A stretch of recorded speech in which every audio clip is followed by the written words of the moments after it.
പിണറായി വിജയനും ശിവൻകുട്ടി അല്ലാതെ വേറെ ആരും അറിയില്ല, വേറെ ആരും അറിയില്ല. MA ബേബി അറിയില്ല. പാവം പുള്ളിക്ക് എന്താ പ്രശ്നം? CPM-ന്റെ അഖിലേന്ത്യാ പാർട്ടി നടക്കണമെങ്കിൽ ഇവിടെ പിണറായി വിജയന്റെ സഹായം വേണം. നിങ്ങൾക്ക് അറിയുന്നല്ലേ? അതൊന്നും പറയണ്ട, അതെല്ലാം അല്ലെങ്കിൽ എപ്പോഴാ നോക്കൂത്തി അല്ലാത്തത്. കഴിഞ്ഞ ആഴ്ച MA ബേബി ഒരു ചോദ്യത്തിന് ഉത്തരം പറഞ്ഞു 5 മിനിറ്റിൽ തിരുത്തി പറയേണ്ടി വന്നു. ഇവിടെ ശാസനം വന്നു. ഇവിടെ ജനാധിപത്യ ഭരണമല്ല, ഇവിടെ രാജഭരണമാണ്, രാജ്യത്തിന്റെ കരാറാണ്. അല്ലെങ്കിൽ ഞങ്ങൾക്ക് എന്ത് കരാറ്? ഞങ്ങളെ പാർട്ടിക്കാർ നടത്തുന്ന കരാറാണോ? ദേശീയ വിദ്യാഭ്യാസ നയം നടപ്പാവുമല്ലോ. നിങ്ങള് VD സാവർക്കർ രാജ്യദ്രോഹി എന്ന് പറയും, ശരിയല്ല.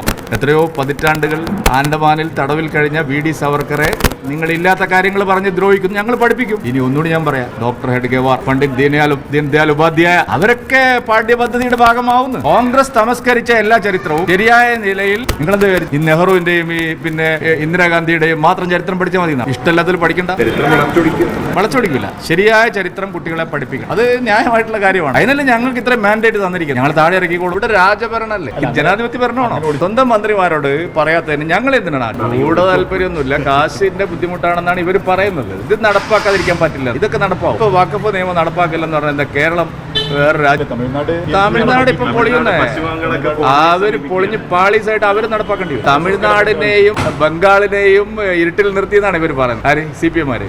ഇവര് സമർത്ഥന്മാരാ. ഇവർക്ക് മനസ്സിലായി തമിഴ്നാടിനും ബംഗാളിനും കൈ കാശ് കുറച്ചു കാലം കൂടി പിടിച്ചേക്കാൻ പറ്റും. കോടതി ഒന്നും അംഗീകരിക്കില്ല. രാജ്യത്ത് നടപ്പാക്കിയ ഒരു നിയമം ഒരു സംസ്ഥാനം മാത്രം നടപ്പാവില്ല എന്ന് പറഞ്ഞാൽ പിന്നെ നമ്മൾ വേറെയാണെന്ന് വിചാരിക്കേണ്ടി വരും. ട്യൂബ്ലൈറ്റ് പോലെയാണ് CPM.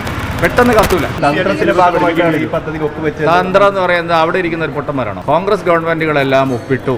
ഇപ്പോൾ ഒപ്പിടാത്ത പിണറായി വിജയനും ഒപ്പിട്ടു. CPI-യുടെ എതിർപ്പ് കുരയ്ക്കും, കടിക്കും. CPI എപ്പോഴും കുറച്ചുകൊണ്ടേയിരിക്കും, കടിക്കും. അങ്ങനെയുള്ള ജനസുകളുണ്ട്. കടിക്കുന്നവരധികം കുരയ്ക്കില്ല. ഒന്നാം തരം അഴിമതിയാണ് അവരുടെ വകുപ്പിലെല്ലാം നടക്കുന്നത്. അതുകൊണ്ട് അവരാരും തന്നെ ബിനോയ് വിശ്വം പറഞ്ഞാൽ കേൾക്കില്ല. ഒരു മന്ത്രിയും രാജിവെക്കില്ല. അതിന് LDF കൺവീനർക്ക് അവിടെ വല്ല അധികാരമുണ്ടോ? എന്റെ അടുത്ത സുഹൃത്തും വളരെ വേണ്ടപ്പെട്ട ആളാണ് TP രാമകൃഷ്ണൻ, നല്ല മനുഷ്യനാണ്. അയാൾ ആരെങ്കിലും മൈൻഡ് ചെയ്യുന്നുണ്ടോ? LDF കൺവീനർ ഇത് ഏഷ്യാനെറ്റിലൂടെയോ മനോരമയിലൂടെയോ അറിഞ്ഞു, നിങ്ങൾ റിപ്പോർട്ടറിലൂടെ അറിഞ്ഞത്. CPM സംസ്ഥാന സെക്രട്ടറി അറിഞ്ഞിട്ടില്ല. ഇനി അതൊക്കെ നിങ്ങൾ ഇവിടെ MA ബേബി അറിഞ്ഞിട്ടുണ്ടോ? പിന്നെ എന്തിനാണ് നിങ്ങൾ എന്നെ കൊണ്ട് ഈ പരിഹസിപ്പിക്കാൻ വേണ്ടി മാത്രം നിങ്ങൾ ചോദിക്കണം? CPM-ൽ ഇതാരും അറിഞ്ഞിട്ടില്ല.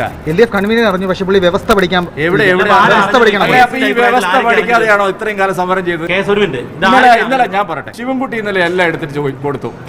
എന്താ കുഴപ്പമെന്ന് ചോദിച്ചു. അപ്പൊ ഇതുവരെ വായിച്ചു നോക്കാതെയല്ല ഇത്രയും കാലം സമരം ചെയ്തു. അതുകൊണ്ട് LDF പൊളിഞ്ഞ് പാപ്പരായില്ലേ? ആശയ പാപ്പരത്വത്തിന്റെ ആ ഉത്തുംഗ ശൃംഗത്തിലാണ് ഇപ്പൊ നിൽക്കുന്നത്. അപ്പോ തുടർ ഭരണം എന്നത് നാടിന്റെ വികസനത്തിന് സഹായിക്കുന്ന ഒന്നാണ് എന്നത് അനുഭവത്തിലൂടെ തെളിഞ്ഞിരിക്കുന്നു. കൂടുതൽ വികസനത്തിലേക്ക് നമ്മുടെ നാടിനെ നയിക്കാനാവണം. ആ കാര്യത്തിൽ നിങ്ങളെല്ലാവരുടെയും സഹായവും സഹകരണവും പിന്തുണയും ഉണ്ടാകണമേ.